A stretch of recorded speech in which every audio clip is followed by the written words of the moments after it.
द्वितीय स्कंद। परीक्षित जी के दो प्रश्न। प्रथम स्कंद के अंत में परीक्षित जी ने सुखदेव जी से दो महत्वपूर्ण प्रश्न किए थे। उन्होंने पूछा था कि जो पुरुष सर्वथा मरणासन है उसको क्या करना चाहिए और मनुष्य मात्र को अपने जीवन में क्या करना चाहिए, क्या नहीं करना चाहिए। इन्हीं दो प्रश्नों का उत्तर देने सुखदेव जी द्वितीय स्कंद में प्रारंभ करते हैं। वास्तव में जीवन के ये मौलिक प्रश्न हैं और हर जागरूक मनुष्य को ये प्रश्न स्वयं से भी पूछने चाहिए। इन्हीं दो प्रश्नों के उत्तर में जीवन का रहस्य छिपा हुआ है। संसार में आकर मनुष्य का कर्तव्य क्या है, उसे क्या करना चाहिए और क्या नहीं करना चाहिए, और यदि उसने पूरा जीवन इस प्रश्न पर चिंतन किए बिना ही बिता दिया और मृत्यु का समय आ पहुंचा है, बहुत ही कम दिन शेष रहे हैं जीवन की और तब चेतना जागी है, तो ऐसी स्थिति में उसे क्या करना उचित होगा। यह प्रश्न भी बहुत महत्वपूर्ण है। भागवत इन दो प्रश्नों का उत्तर बड़े सुंदर ढंग से देता है और मनुष्य का सही मार्गदर्शन करता है। इसीलिए भागवत शास्त्र एक अनुपम शास्त्र है। सही अर्थों में यह जीवन का मार्गदर्शक है। इसलिए हर मनुष्य को भागवत का स्वाध्याय करना चाहिए। सुखदेव जी कहते हैं कि परीक्षित, लोक हित के लिए किया गया तुम्हारा यह प्रश्न बहुत उत्तम है। मानव जीवन का सबसे महत्वपूर्ण प्रश्न है यह। संसार में आकर मनुष्य माया के जाल में ऐसा फंस गया है, दुनियादारी में ऐसा उलझ गया है कि वह अपने मूल घर परमात्मा के निवास को ही भूल गया है। जीव भटक गया है संसार में।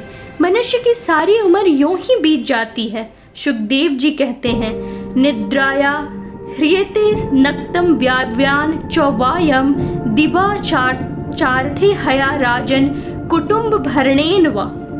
अर्थात उनकी रात नींद या स्त्री संग से कटती है और दिन धन की हाय हाय और कुटुंबियों के भरण पोषण में समाप्त हो जाता है। संसार में जिन्हें अपना घनिष्ठ संबंधी कहा जाता है, वो शरीर, पुत्र, स्त्री आदि कुछ नहीं है। वो सब असत्य है, परंतु जीव उनके मोह में ऐसा पागल हो जाता है कि दिन रात उनको मृत्यु का ग्रास होते देखकर भी चेतता नहीं। विवेक का दंभ भरने वाला मनुष्य इतना मूढ़ हो गया है कि वह जीविका को ही जीवन समझ बैठा है। उसने ना तो कभी जीवन पर विचार किया और ना ही जीवन के असली लक्ष्यों को समझने की कोशिश की है। इस संसार में व्यक्ति खाना कमाने, परिवार बसाने, उसे पालने, गृहस्थ सुख भोगने, काम तृप्ति एवं भोग विलास के लिए ही नहीं आया है। इसके अतिरिक्त भी जीवन का कोई मुख्य उद्देश्य है, किंतु यह बहुत बड़ी विडंबना है कि मनुष्य उस ओर तो कोई ध्यान ही नहीं देता है। भागवत महापुराण में श्री सुखदेव जी परीक्षित के माध्यम से इसी मूल उद्देश्य, असली लक्ष्य की ओर हम सबका ध्यान आकर्षित कर रहे हैं। जीवन सीमित है और यह प्रतिक्षण प्रतिपल मृत्यु की ओर बढ़ रहा है।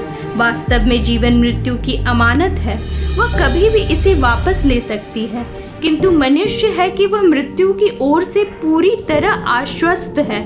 सोचना है कि लोग मर रहे हैं पर तुझे नहीं मरना है, यह संसार का सबसे बड़ा आश्चर्य है। भागवत कहता है कि मृत्यु को सदा याद रखो, दुनिया में रहकर पूरी ईमानदारी से अपना कर्तव्य निभाओ और यह कभी नहीं भूलो कि हमें सदा यहाँ नहीं रहना है। एक दिन सब छोड़कर यहाँ से जाना है। रोज सवेरे उठकर यही सोचो कि आज मेरे जीवन का आखिरी दिन है। परमात्मा का बुलावा किसी भी क्षण आ सकता है। मनुष्य जीवन की अंतिम परीक्षा मृत्यु है, अतः मृत्यु की तैयारी करो। जीवन के लिए तो बहुत साधन जुटाए गए, पर कभी ख्याल किया कि मृत्यु के लिए क्या तैयारी की है। छोटी छोटी लौकिक यात्राओं के लिए ही तो महीनों से तैयारी करते हो, पर पारलौकिक यात्रा, अंतिम यात्रा की क्या तैयारी की है। सोचा कभी वह यात्रा सुखद हो, शांतिपूर्ण हो, इसके लिए क्या जुटाया। भागवत बताता है कि जीवन में शांति से बीते और मृत्यु मंगलमय हो, इसके लिए काल को ध्यान में रख हमेशा ईश्वर का चिंतन करो। जो व्यक्ति जीवन में सदैव मृत्यु को याद करते रहते हैं, वो पाप कर्म से दूर रहते हैं। गीता में भगवान ने कहा है कि अंत काल में जो तुझे स्मरण करता हुआ शरीर त्याग करता है, वह मेरे धाम को आता है, मुझे प्राप्त करता है। अंत काले च मामेव स्मरण मुक्त्वा काले वरम या प्रायति सह मद्वाम याति नास्त्यत्र संशय। सुखदेव जी कहते हैं कि परीक्षित, मनुष्य को हमेशा भगवत चिंतन करते रहना चाहिए, क्योंकि अंत काल में वही याद आता है जो जीवन भर किया है। एक बार एक वृद्ध शर्फरा बीमार पड़ा। उसका ज्वर बढ़ता जा रहा था। ज्वर 105 डिग्री हो गया। डॉक्टर ने थर्मामीटर लगाकर बताया कि 105 डिग्री तक पहुंच गया है। परिवार वाले बहुत चिंतित मुद्रा में उसके आसपास खड़े हुए थे। वृद्ध अर्ध बेहोशी की स्थिति में था। जैसे ही उसके कानों में यह शब्द सुनाई पड़े कि 105 डिग्री तक पहुंच गया है, वह तुरंत बड़बड़ाया, जल्दी करो, बेच दो, मैंने 70 के भाव खरीदा था, अच्छा फायदा है। असल में उसने जीवन भर सरफे का धंधा किया था। उसने सोचा सोने के भाव बढ़ गए हैं, इसलिए लड़कों से तुरंत बेच देने को कहा और उसी समय उसका प्राणांत हो गया। तात्पर्य यह है कि मनुष्य ने जीवन भर जो किया है, अंत में भी वह वही याद आएगा। इसलिए संत एवं शास्त्र कहते हैं कि काम करो पर साथ में प्रभु का स्मरण करते चलो, तो अंत में भगवान याद आएंगे। आगे परीक्षित सुखदेव जी से पूछते हैं, हे परमात्मा में मन कैसे लगाया जाए, ध्यान कैसे लगाया जाए, भजन में मन कैसे लगे, प्रभु का चिंतन कैसे हो। सुखदेव जी ने विस्तार से ध्यान विधि बताई एवं भगवा चरणों में प्रेम कैसे हो इसका मार्ग बताया और कहा, ध्यान के लिए भगवान के स्वरूप का चिंतन करो, मन विराट पुरुष पर केंद्रित करो, संसार से मन को हटाओ और परमात्मा में लगाओ। धीरे धीरे अभ्यास से मन पर ब्रह्म परमात्मा के चिंतन में लीन हो जाएगा और प्रभु की ओर यात्रा प्रारंभ हो जाएगी। सुखदेव जी ने सृष्टि की उत्पत्ति एवं विराट पुरुष के प्रादुर्भाव भी वर्णन किया। ब्रह्मा जी ने भगवान के आदेशानुसार सृष्टि निर्माण का प्रयास किया, पर बिना तप के उनसे यह संभव नहीं हो सका। फिर ब्रह्मा जी ने कठोर तपस्या की, तब कहीं वो सृष्टि सृजन की क्षमता प्राप्त कर सके। संकेत यह है कि किसी भी प्रकार का सृजन कोई सामान्य कार्य नहीं है। सृजन के लिए कठोर तपस्या करनी पड़ती है, श्रम एवं साधना करनी पड़ती है। एक अच्छी रचना के सृजन के लिए रचनाकार को कई कई रात घंटों बैठकर चिंतन मनन श्रम साधना करनी होती है, तब कहीं वह आकार ले पाती है।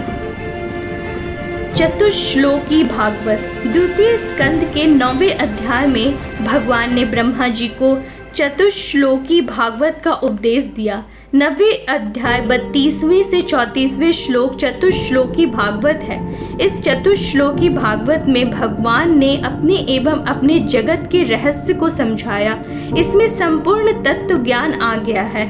इसको समझ लेने के बाद फिर और कुछ जानना शेष नहीं रह जाता। भगवान ब्रह्मा जी से कहते हैं, अहमे वास में वाग्र नान्यद यत सदसत परम पश्चादहम यदि तच्च यो अवशिष्येत सो अश्मय अहम। अर्थात सृष्टि के पूर्व केवल मैं ही मैं था, मेरे अतिरिक्त कुछ भी नहीं था। जहाँ यह सृष्टि नहीं है वहाँ भी मैं ही मैं हूँ। इस सृष्टि के रूप में जो कुछ प्रतीत हो रहा है वह भी मैं हूँ, और जो कुछ बचा रहेगा वह भी मैं हूँ। तात्पर्य यह है कि यह इस सृष्टि में सर्वत्र परमात्मा ही परमात्मा है, परमात्मा के अलावा कुछ नहीं है।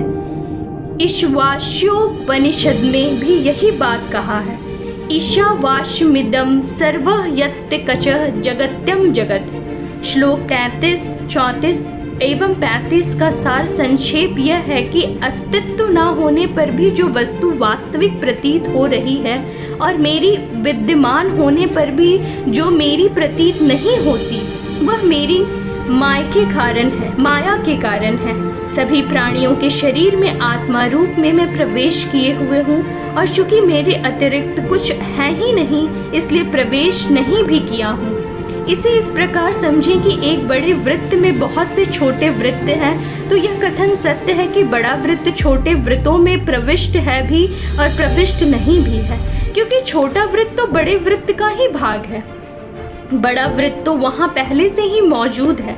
ठीक ऐसे ही संसार की हर वस्तु में, कण कण में, रज रज में प्रभु विद्यमान है भी और विद्यमान नहीं भी है, क्योंकि वह तो पूर्व से ही सर्वव्याप्त है, सारा क्षेत्र ही उनका है। परीक्षित, ज्ञान से, विज्ञान से, तर्क से, चिंतन से, मनन से यही सिद्ध होता है कि सर्वातीत एवं सर्वस्वरूप भगवान ही सर्वदा और सर्वत्र स्थित हैं। जो आत्म तत्व एवं परमात्म तत्व जानना चाहता है, उन्हें केवल इतना ही जानने की आवश्यकता है। इन चारों श्लोक में जीव, जगत एवं जगदीश्वर के सारे गूढ़ रहस्य छिपे हुए हैं। इन्हें समझने के लिए उच्च कोटि का चिंतन मनन तो चाहिए ही, साथ में परमात्मा की कृपा भी चाहिए, तभी इनका वास्तविक अर्थ, असली रहस्य समझने में आ सकेगा। इसको सही रूप में जानने के बाद जीव और जगदीश्वर एक ही हो जाएंगे। श्री रामचरितमानस में भी गोस्वामी तुलसीदास जी ने यही कहा है, सोई जानई जेहि देहु जनाई, जानत तुम ही होई जाई।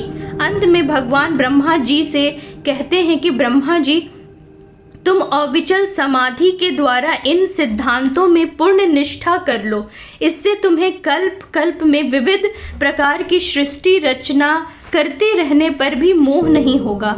यह कहकर भगवान अंतर्ध्यान हो गए।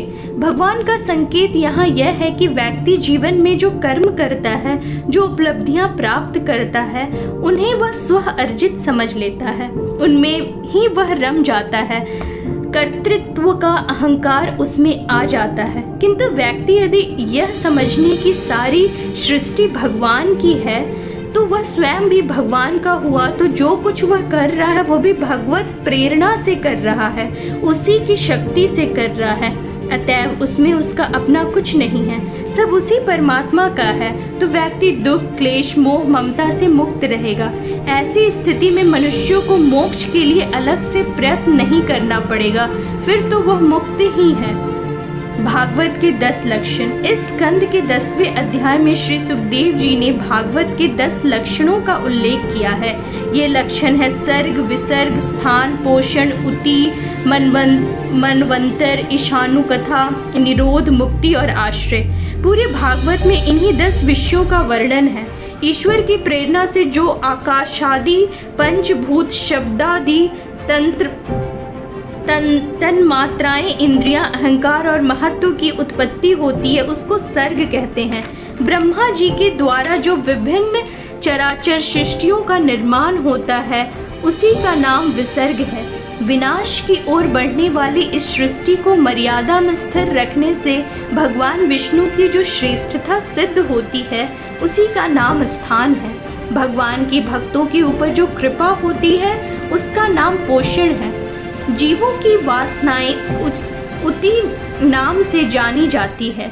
मनवंतरों के अधिपति को मनवंतर कहते हैं। भगवान के विभिन्न अवतारों एवं उनके प्रेमी भक्ति को विविध आख्यानों से युक्त गाथाएं ईशानु कथा है। कल्पना के समय जीव का परमात्मा में लीन हो जाना निरोध है। कर्तव्य, भौवृत्व आदि का परित्याग करके जीवन का अपने वास्तविक रूप में परमात्मा में स्थित हो जाना मुक्ति है।